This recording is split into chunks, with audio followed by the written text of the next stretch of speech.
అండి. Welcome back to our channel Santoshi నామాపు.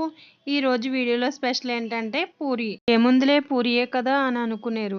చిన్న చిన్న టిప్స్తో చేసుకుంటే చాలా సాఫ్ట్గా చాలా టేస్ట్గా అయితే ఉంటాయి. పిల్లలు కూడా చాలా ఇష్టంగా అయితే తింటారు. గట్టిగా ఉంటే తినరు. పూరీని చేసేసుకుందాం. అలాగే పూరీలోకి కర్రీ కూడా చూపిస్తాను. వీడియోలోకి వెళ్ళిపోదాం రండి. స్టవ్ మీద కడాయి పెట్టుకుని నూనె వేసుకుని నూనె హీట్ అయిన తర్వాత శనగపప్పు, మినపప్పు, ఆవాలు, జీలకర్ర, ఎండుమిర్చి, కరివేపాకు వేసుకుని లైట్గా ఫ్రై చేసుకోవాలి. తర్వాత ఉల్లిపాయ ముక్కలను కూడా వేసుకుని బాగా ఫ్రై చేసుకోవాలి.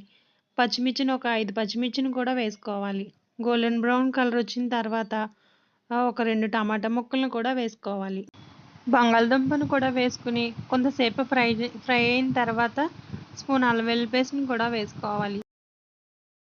అల్లం వెల్లుల్లి పేస్ట్ పచ్చివాసన పోయేంత వరకు ఫ్రై చేసుకోవాలి. తర్వాత హాఫ్ స్పూన్ పసుపు, రుచికి సరిపడినంత ఉప్పు వేసుకుని బాగా ఫ్రై చేసుకోవాలి. తర్వాత 2 గ్లాసులు వాటర్ వేసుకోవాలి.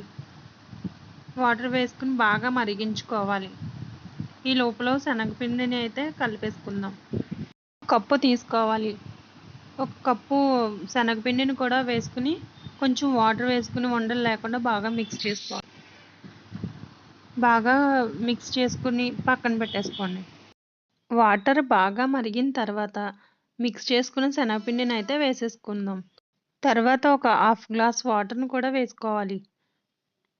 ఈ ఈ కర్రీ అయితే ఒక 10 మినిట్స్ ఉడికితే సరిపోతుంది. గరం మసాలాను కూడా వేసుకుని బాగా ఉడికించుకుని దించేసుకోవడమే. ఒక పెద్ద గిన్నెని తీసుకుని ఒక కప్పు గోధుమ పిండిని వేసుకోవాలి. రుచికి సరిపడినంత ఉప్పు, కొంచెం వేడి వాటర్ వేసుకుని బాగా మిక్స్ చేసుకోవాలి. పాలు, పంచదార కూడా వేసుకోవచ్చు. బాగా కలుపుకుని ఒక 10 మినిట్స్ పక్కన పెట్టేసుకుని నానబెట్టుకోవాలి. ఈ పిండి ఆరిపోకుండా పైన తడిపిన క్లాత్ని వేసుకోవాలి. పిండిని అయితే ఈ విధంగా కలుపుకోవాలి. 10 మినిట్స్ తర్వాత చిన్న చిన్న బౌల్స్లో చేసుకుని పూరీల్లో ఒత్తేసుకోవడమే. ఈ విధంగా మొత్తం పూరీలన్నిటిని చేసేసుకోవాలి. తర్వాత స్టవ్ మీద కడాయి పెట్టుకుని డీప్ ఫ్రైకి సరిపడినంత ఆయిల్ వేసుకోవాలి. బాగా హీట్ అయిన తర్వాత ఒక్కొక్క పూరీని వేసుకుని వేపేసుకోవడమే. ఇలా మొత్తం పూరీలన్నింటినీ వేపేసుకుని ప్లేట్లో వేసుకుని సర్వ్ చేసుకోవడమే. ఈ పూరీలు వేడివేడిగా సర్వ్ చేసుకుంటే చాలా బాగుంటాయి. చూసారుగా, ఈ వీడియో మీకు నచ్చినట్టయితే లైక్ చేయండి. అలాగే మరిన్ని ఇంట్రెస్టింగ్ రెసిపీస్ కోసం నా ఛానల్ ఇప్పుడే సబ్స్క్రైబ్ చేసుకోండి. అలాగే పక్కన ఉన్న బెల్ సింబల్ని ప్రెస్ చేస్తే నేను పెట్టిన ప్రతి వీడియో మీకు నోటిఫికేషన్ వస్తుంది.